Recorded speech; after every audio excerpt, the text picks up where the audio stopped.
It's so good to see that the Tories are still very, very much down in the dumps. And oh boy, is this depression spell for these two recent defeats going to last probably quite some time in the Conservative Party. However, something very interesting has also happened as well. Not all the Conservative MPs, just a few Conservative MPs, and of course, a few Conservative commentators are blaming the loss of these two seats not on Rishi Sunak, not on their terrible policies, but of course, on the one thing that many Conservatives, in their deepest, darkest nightmares, would never really truly admit to. That is, of course, Reform UK, or shall we say, the current, well, the eventual Nigel Farage vehicle. Yes, there's one thing that Tory MPs fear above all. Still, Nigel Farage. And we're going to see, just in a moment, they still fear his return. And some of them are laying the blame of their defeat at Reform UK, pointing out the fact that if those votes from Reform UK had gone to the Conservatives, they would have had a win. And thus, as you may remember, what was the whole fear of UKIP? Give us an EU referendum, or else we'll run and get our own MPs. And of course, what started happening? They started pulling the vote share away from the Conservatives, just pretty much almost copying and pasting their manifesto in some cases, with a couple of, hard right sprinklings in there for good measure. Well, now this exact same thing is happening just with Reform UK. So who knows eventually what they may end up having to do, or viewers having to see off Reform UK. But I do fear, of course, it would be the referendum on the European Court of Human Rights. That's what I fear. And as I've said before, you cannot allow that to happen. If that happens, I've said before, all bets are off.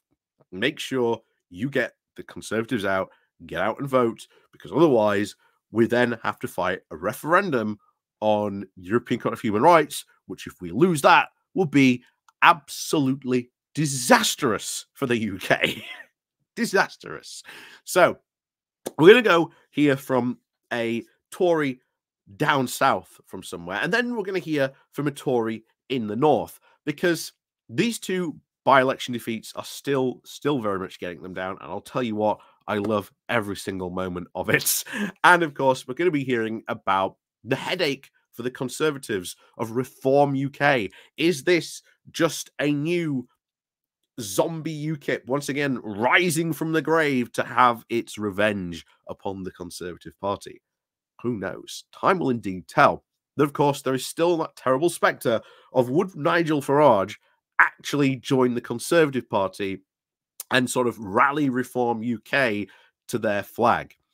As we've said before, if the Conservatives got desperate enough, it's not inconceivable that they may, shall we say, welcome Farage back into the fold to try and win them the next general election.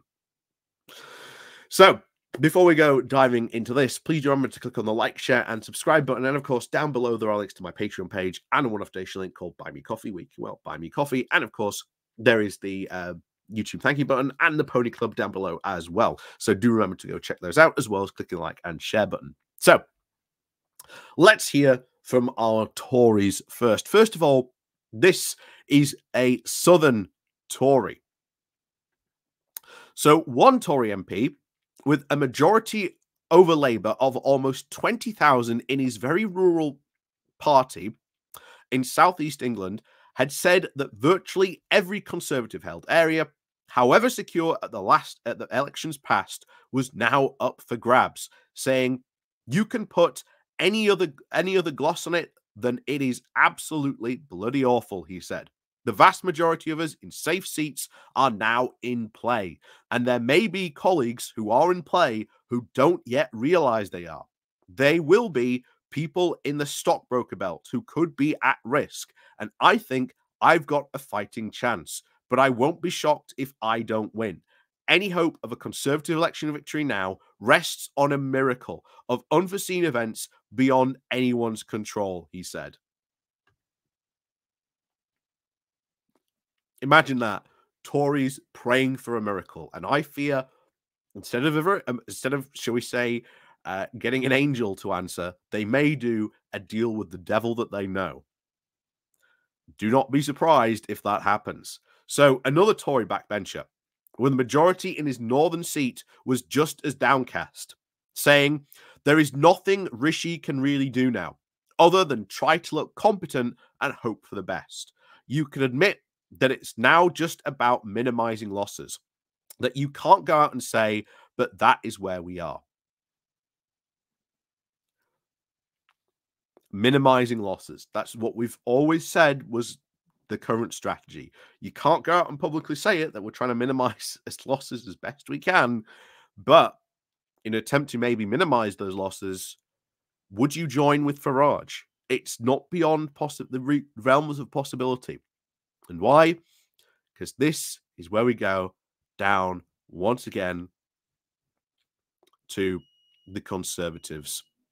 And this is where we start to see the worries about some of this.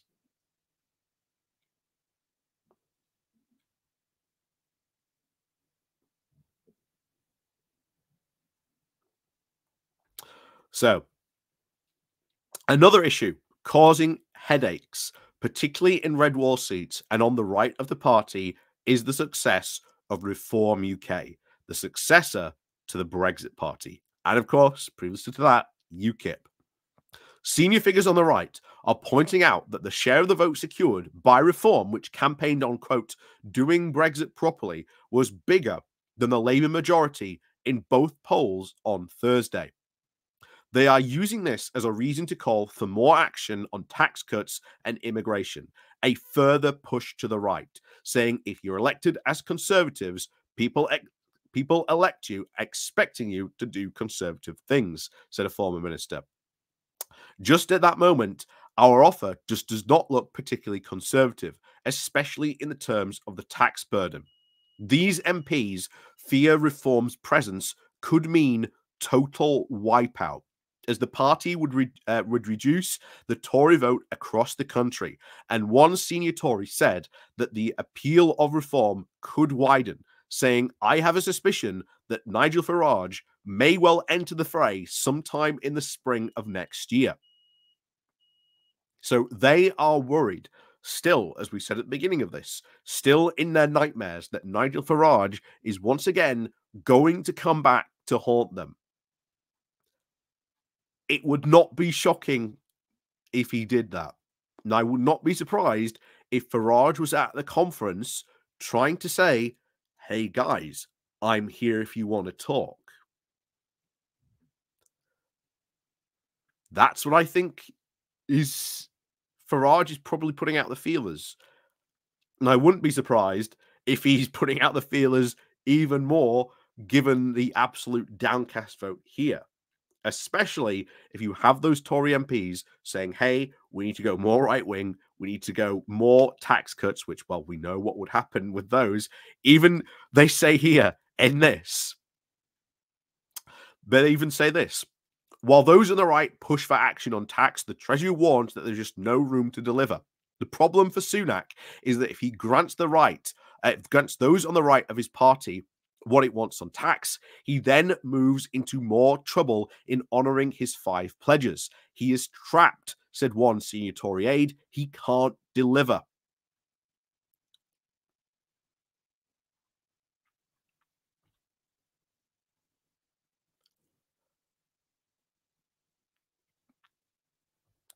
This is just a pure disaster moment for them. The more they push for those, the more trouble they cause, the more damage they do to the Tory brand. And this puts it up. So, because what about potential of a leadership challenge? So, as it says here at the end, as another senior MP put it, if there was a solution that might work, we would have thought of it by now. He thought of being the change candidate, and that failed. Now, all we can do is just hope for the best. And that is where the Tories are, hoping for the best. And I'll tell you now, that is not how you win a general election. You just do not go into a general election hoping for the best. Just that is not a valid election strategy to get you elected. And if anything, if you do end up with Reform UK running and taking away Conservative votes, that works out for us as well in the long run. But of course, as we said, then there becomes the danger, because Farage might go, just as, of course, he did with the Brexit Party.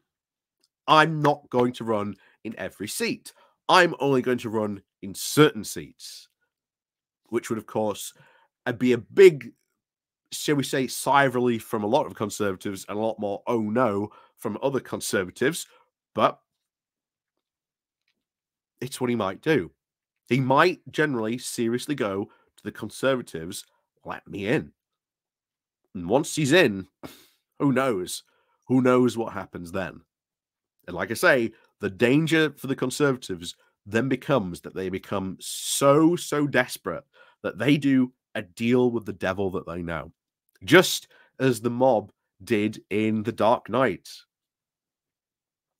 They were beaten and hammered almost in submission, and so they reached out to someone who they didn't quite really understand.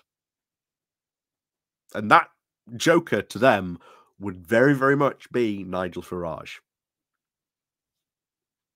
And that's when we could really start to see some really wacky Conservative policies come out of the woodwork. So, as always, thank you very much for watching. And of course, as always, we'll see you all next time.